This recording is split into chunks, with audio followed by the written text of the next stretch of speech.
Assalamualaikum warahmatullahi wabarakatuh. Pernikahan beliau dengan Khadijah radhiyallahu anha.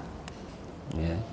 Jadi beliau yang waktu itu masih berusia 25 tahun, Allah takdirkan jodohnya berjodoh dengan Khadijah yang sudah 2 kali menikah.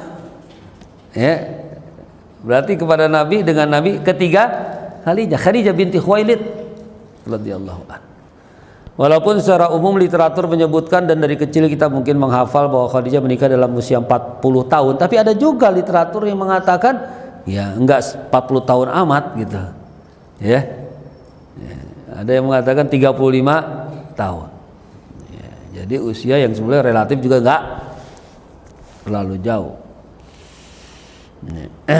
Nah, bagaimana kemudian kita pahami bahwa nikah Rasul yang pertama ini ada comblangnya juga kalau zaman sekarang itu, ya, Nufaisah yang menjadi penghubung dan menanyakan langsung kepada Nabi Sallallahu Alaihi Wasallam waktu itu, siap nggak nikah ini?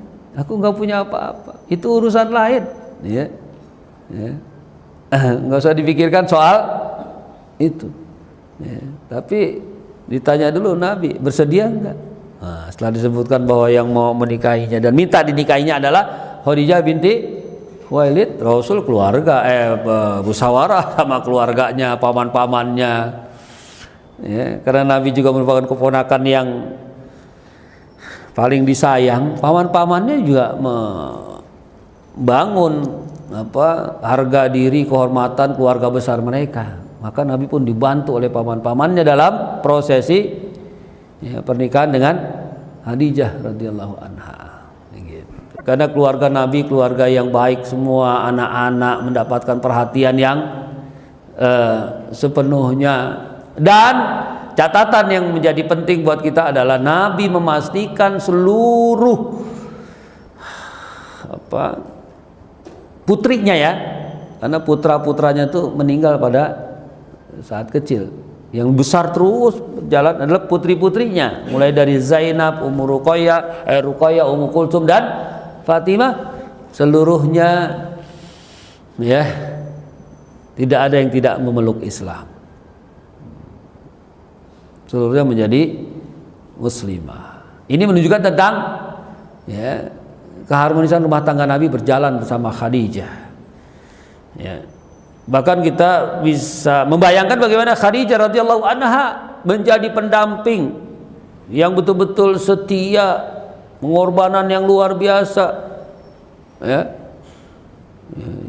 Satu sisi ya, melahirkan anak-anaknya, membesarkannya, merawatnya, menjaganya. Ya. Sisi lain menjadi pendamping ya, suaminya, apalagi saat-saat Nabi menerima wahyu. Ya. Jadi itu sudah 15 tahun berjalan tuh keluarga, tahu-tahu kemudian Nabi ya, menceritakan di depan Khadijah bahwa aku baru saja menerima wahyu. Dan betapa kita lihat gambaran Khadijah, istri yang ya, juga menjunjung tinggi keharmonisan keluarga, saling melengkapi, saling berkhidmat, saling melayani. Bahwa saat-saat Nabi menjelang menerima wahyu itu bolak-balik sebetulnya ke Gua Hiro itu nggak hanya sekali. Berangkat, habis berbekalan, pulang lagi, istirahat sejenak. Kemudian berikutnya Nabi disiapkan lagi perbekalan itu untuk tahannus di Gua Hiro. Dan itu artinya yang menyiapkannya ya bekal dan segala sesuatunya adalah Khadijah radhiyallahu anha. Jadi Khadijah tahu betul itu kesukaan dan kebiasaan Nabi bertahanus. Nah, saat kemudian Nabi menerima wahyu dan itu merupakan pengalaman ruhaniyah, pengalaman spiritualnya yang pertama kali, Nabi merasa secara basyariyah sebagai manusia biasa waktu itu merasa luar biasa ini. Apakah ini sesuatu yang benar? Apakah ini hanya mimpi saja? Apakah ini hanya halusinasi saja? Gitu. Ya. Makanya gambaran dari 2 surat Al-Mudaththir dan Al-Muzammil, ya itulah menggambarkan tentang kegalauan yang Nabi rasakan setelah menerima wahyu yang pertama, ya, gitu. Tapi di saat yang seperti itu, yang pertama kali membesarkan Rasul Sallallahu Alaihi Wasallam, membesarkan hati beliau, menghibur beliau, itu adalah Khadijah. Ketika Nabi bercerita tentang apakah ini memang benar-benar wahyu yang diterima dari Tuhannya, ya, Khadijah mengatakan, kalla innallaha lan yudayyi'aka, ya, sekali-kali tidak, sungguhnya engkau ya Muhammad, Allah tidak akan menyia-nyiakanmu. Innaka latasilur rahimah. Satu, Khadijah punya track record kepada suaminya. Engkau tuh orang yang gemar bersilaturahmi, ya. Wa tu'dimul qalla. Engkau gemar juga memberi makanan, sedekah makanan pada orang yang, ya, membutuhkan, ya. Wa taksibul ba'duma. Engkau membantu bahkan orang-orang yang kesusahan. Wa tu'inu ala nawaibil haq, dan engkau selalu ringan tangan, ya, menolong siapa saja di atas jalan kebenaran ini. Itu Khadijah, ya, dibesarkan hati Nabi. Itulah keharmonisan rumah tangga, gambaran ketika terjadi kegalauan, kesedihan dan segala macam, ya, keluarga itu akan harmonis kalau salah satunya saling menguatkan, saling menghibur, saling membesarkan hatinya. Bahkan Nabi diajak oleh Khadijah untuk meyakinkan pengalaman spiritualnya itu ke rumah pamannya Waraqah bin Naufal, ya, siapkan perbekalan untuk perjalanan ke rumah pamannya Waraqah bin Naufal, hanya untuk mengkonfirmasi, hanya untuk, ya, tabayun kalau kata kita, ya,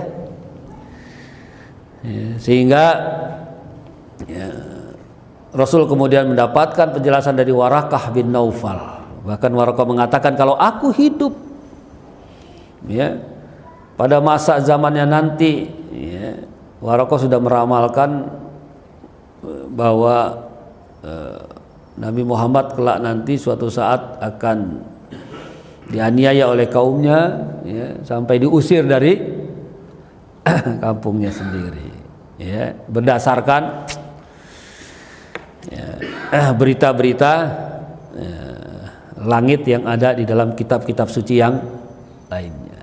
Nah, ini semua dapat. Nah, ini peran Khadijah radhiyallahu anha, ya. Makanya Rasul begitu cinta dalamnya dengan Khadijah ini, masya Allah, ya. Khadijah masih hidup, beliau tentunya sangat mencintainya, menyayanginya. Khadijah sudah wafat pun Nabi masih menunjukkan ekspresi cintanya itu.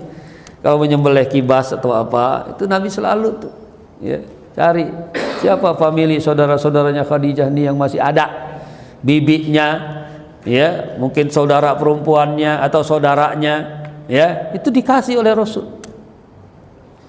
ya. Sampai Aisyah suatu saat cemburu ketika Nabi selalu menyebut-nyebut Khadijah terus. Kata Aisyah, ya Rasul, bukankah Allah sudah gantikan, ya, Khadijah ini dengan yang lebih baik? Ya, maksudnya aku, kata Aisyah, gitu, ya. Ini unik rumah tangga Nabi ini, ya. Ada jealous juga, ya. Bahkan yang dijelesin, yang dicemburuin itu sudah meninggal. Itu Aisyah tuh mengambil hati Rasul maksudnya. Kata Nabi, wallahi ma abdalani Allahu khairan minha. Kata Nabi gitu, demi Allah tidak ada gantinya yang lebih baik dari Khadijah, ya. Kata Nabi, saat banyak orang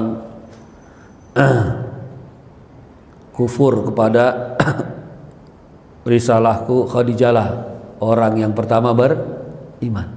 Saat banyak orang yang menahan harta bendanya untuk kebaikan ini, untuk dakwah dan perjuangan ini, Khadijahlah yang menggelontorkan harta bendanya itu, gitu, ya.